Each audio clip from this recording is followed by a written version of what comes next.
Are you writing a strong female protagonist? Then making sure she is real and empowering is a must. But to do that, you must avoid the top 3 mistakes writers make when writing a strong female protagonist. So be sure to stick around to learn more. Let's get started!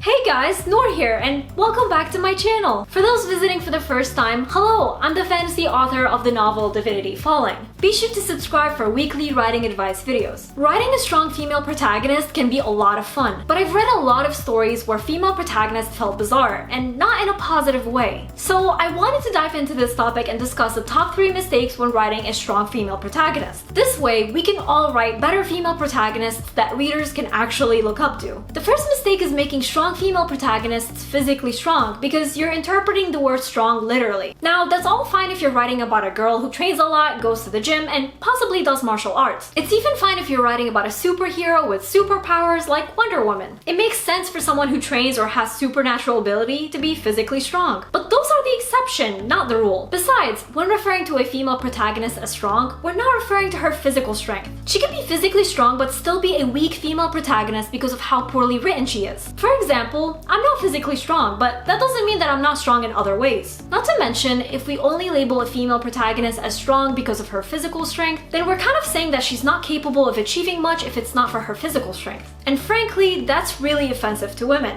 You're pretty much telling women that they can't accomplish anything unless they get tough. But I know a lot of tiny women, myself included, who have accomplished a lot without having to lift and punch. So what I'm trying to say is, don't demean women by assuming that they can't be strong and capable unless they're physically strong. Because that's stupid and not at all what a strong female protagonist is about. I'll discuss some tips on what actually makes female protagonists strong at the end of this video, so don't go anywhere. The second mistake is giving female protagonists supernatural power and nothing else, and calling them strong because of it. Much like making them physically strong, giving them power and calling them strong because of it is awful. Again, you're just saying they're not capable of much unless they have supernatural abilities. But look around, none of us have any supernatural abilities, at least none that are made public. And yet, look how often women have paved the way in history. And they did it all using their minds, creativity, and determination. They didn't need any supernatural abilities. Now, I'm not saying don't write a character with supernatural powers. I obviously love characters with supernatural powers, but don't just give them an ability and assume they're strong now. And the third mistake is saying that they're not like other girls. We've all read at least one book where a character referred to the main female protagonist as not like other girls. But how is that a good thing? If the strong female protagonist is strong because she's not like other girls,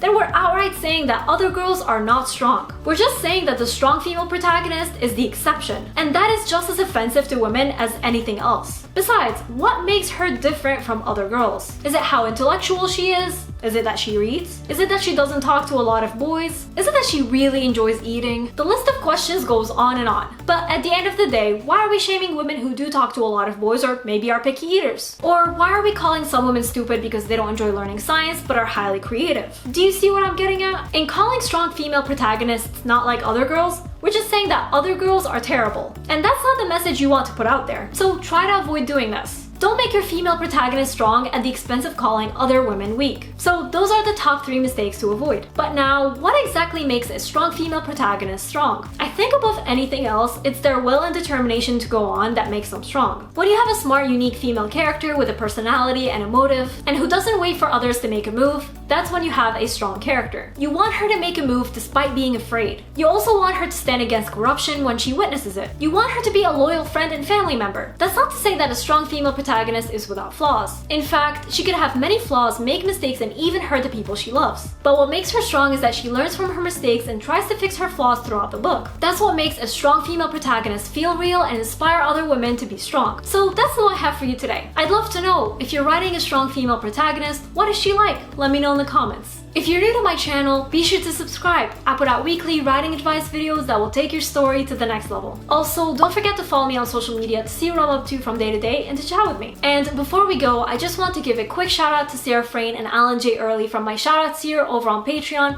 as well as all my amazing patrons. Thank you all so much for your support. I really appreciate you. And remember, Nour for president!